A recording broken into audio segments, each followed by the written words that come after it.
Riot CEO confirmed that they are working on creating a League of Legends competition where national teams would play against each other instead of just pro teams. Basically an Olympics for League of Legends, which is kind of a joke, but also kind of not, because Riot CEO also confirmed that they were talking with Paris and Los Angeles, also known as the next Olympic organizers. But they don't know if anything will come out of it quite yet. However, it's still pretty freaking exciting. I mean, considering how popular esports has actually gotten, I wouldn't be surprised if the Olympics introduces esports in the distant future. And I know I've posted this before, but if there were to have been a League of Legends Olympics this year, these could have been some of the potential teams. Honestly, it probably just turned into Korea and China fighting in the finals every year, but when you think about it, that's honestly the situation for a lot of sports in the Olympics. You still never know when there's going to be an upset though. This is a stock photo of a floating cat, and this is Porofessor, the sponsor of today's video. How these two things are related, I have no idea. I just needed a good transition. Either way, if you haven't downloaded Porofessor, I'm just asking you to at least try it. It really is an incredible app that can give you a huge edge in the game, as well as give you some pretty helpful information. My favorite feature is the ability to scout out your team and opponents beforehand and get a pretty good idea from the data on how they're currently feeling, and you can even see who's grouped together here. Porofessor also, of course, will automatically import runes for you too, as well as provide pro builds for you to choose from. In the game itself, it will give you data on how you're doing so you can see what you need to work on, and it even has summoner spell timers. And before the game even starts, you can see what champions are the strongest with their meta chart. So make sure to try Porofessor for free using my link below. Alright, back to the video. This year at Worlds, in the main event, meaning everything after play-ins, Yuumi had a 95% pick ban percentage and was banned 68 out of the 80 games played. And of the 8 games that she managed to slip by in, she won approximately, drumroll please,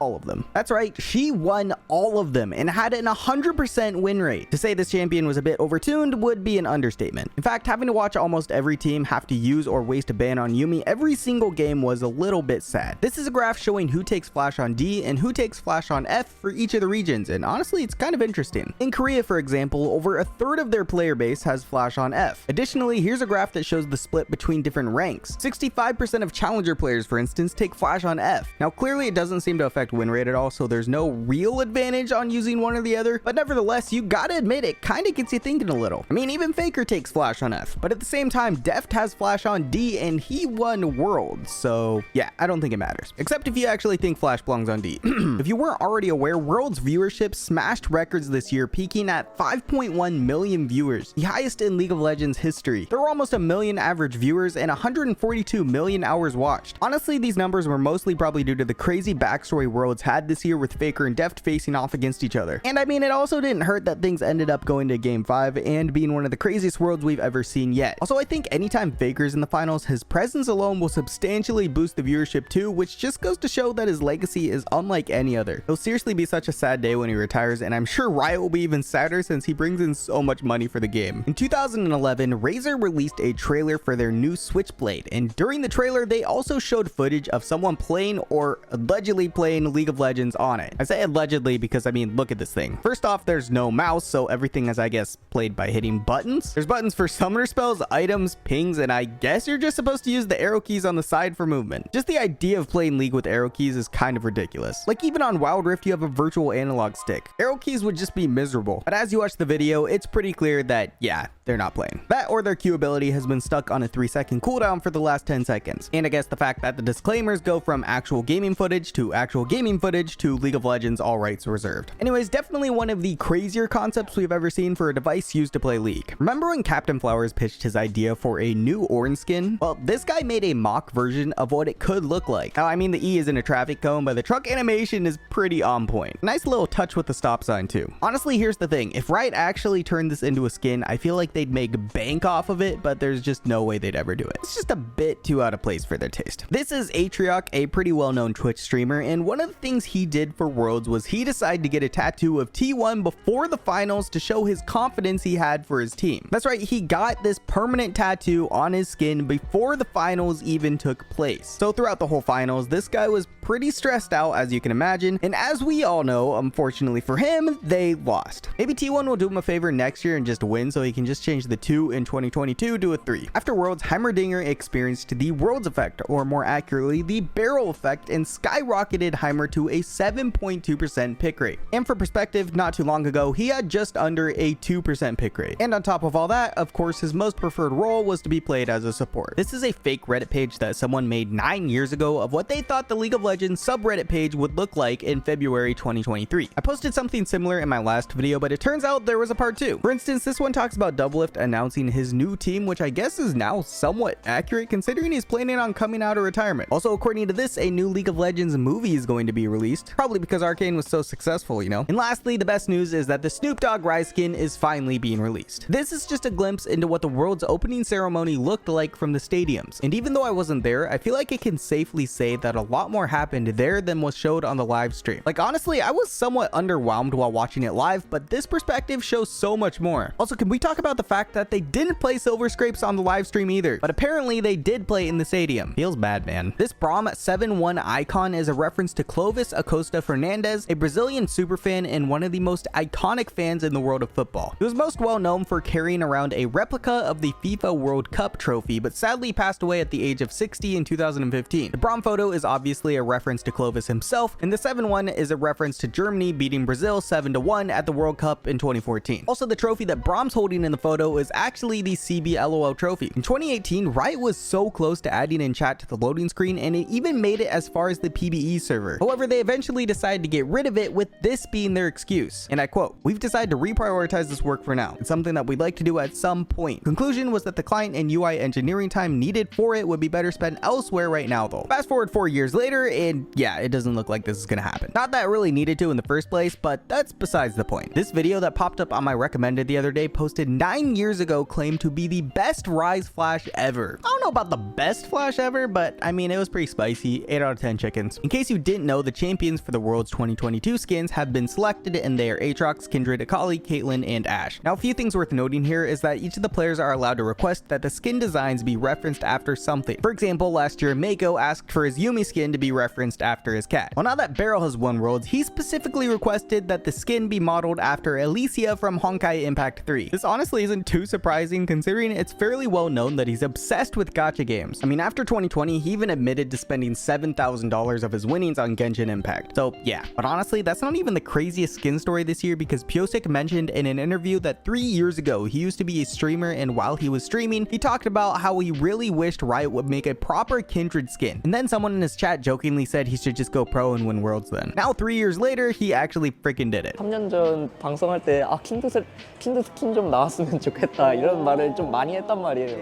그럼 사람들이 어느 분이 맨날 너가 프로에서 만들면 되지라고 하면은 아니 그게 가능이 하겠냐.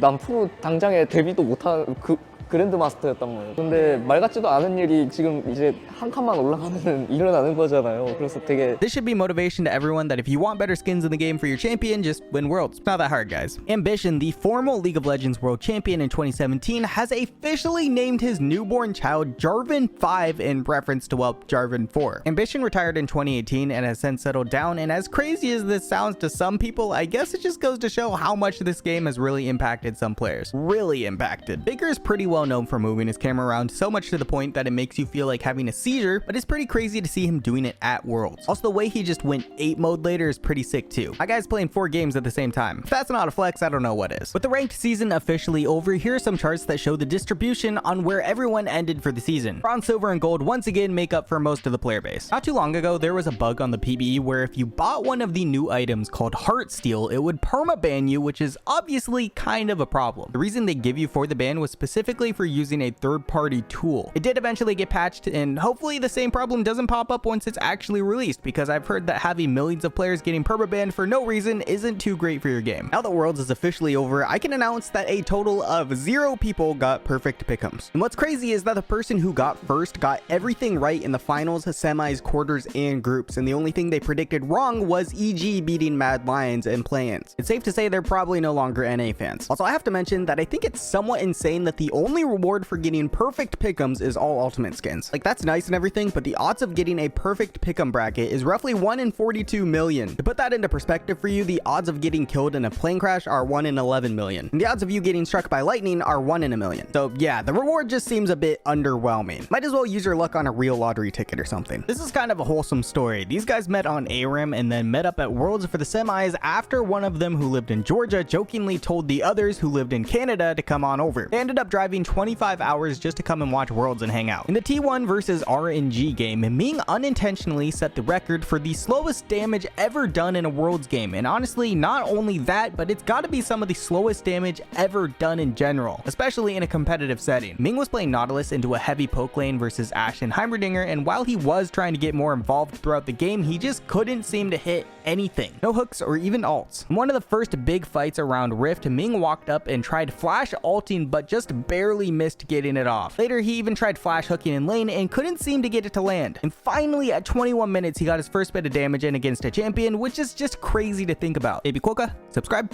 Thank you. Did you know that Deft and Faker debuted in the LCK within 3 days of each other? They both faced off against each other in their 5th professional games. It's crazy to think about that 10 years later, they'd meet in the World's Finals. Here's something that not too many people think about, and that's who do teams practice against for the finals, since most of the teams have already gone home. Well, it was confirmed that DRX actually scrimmed against various different NA players like Pobelter, Arrow, Diamond, Tamil, and Dokla. There are also some other NA pros that they scrimmed with, but these were the most publicized. One thing that a lot of people didn't know is that in the final moments of Game 5 of the finals, Piosik actually wanted back to defend the base from T1's backdoor attempt, but Barrel told him to stay and smite for Dragon. It's crazy to think what may have happened if he did actually end up backing there, because they probably would have lost Elder Drake. Barrel's shot calling in general was a huge factor in them winning Worlds. Also, I do want to mention that this is not a hate thread for Piosik, it's just an interesting detail. Piosik has gotten a lot of hate because of certain missed smites after finals, which is fair to an extent, but he also is clearly a very good jungler, hence the winning Worlds and whatnot. Not to mention, his huge Kindred ult in the semis helped him get to the finals in the first place. Not too long ago, there was an all-female League of Legends tournament that took place hosted by Riot Brazil called Ignis Cup. The tournament was played between October and November with 2 tournaments, and honestly, I had no idea this was taking place until I saw a post about it. Nevertheless, this could be a good start to the future competitive scene for female players. A UI designer named Sergey created an entire mock-up by himself of what the client for Project L, aka Riot's upcoming fighting game, could potentially look like, and it actually looks really good. His specific design gives really strong Valorant vibes, and on top of that, he clearly really nailed down all the different modes and animations. Even the character screen is all detailed out. He also even simulated what it might be like going through champion select screen, picking a champion, going through the loading screen, and then getting it into the game itself, which is obviously still the old footage Riot showed a while ago. Nevertheless, if you told me that this was just a straight leak of the upcoming Project L game, I'd probably believe it because of how good it looks. And lastly, I got a question for you all. Why would Yasuo players make great locksmiths? Well, because they always has a key. Thank you so much for watching. Don't forget to subscribe, and I'll see you next time. Bye. As always, a massive shout out to my tier 3 patrons, Stefan, Noctek, and James, and a huge shout out to my tier 4 patron, Set Rye. And of course, thank you so friggin' much to all my other incredible patrons too.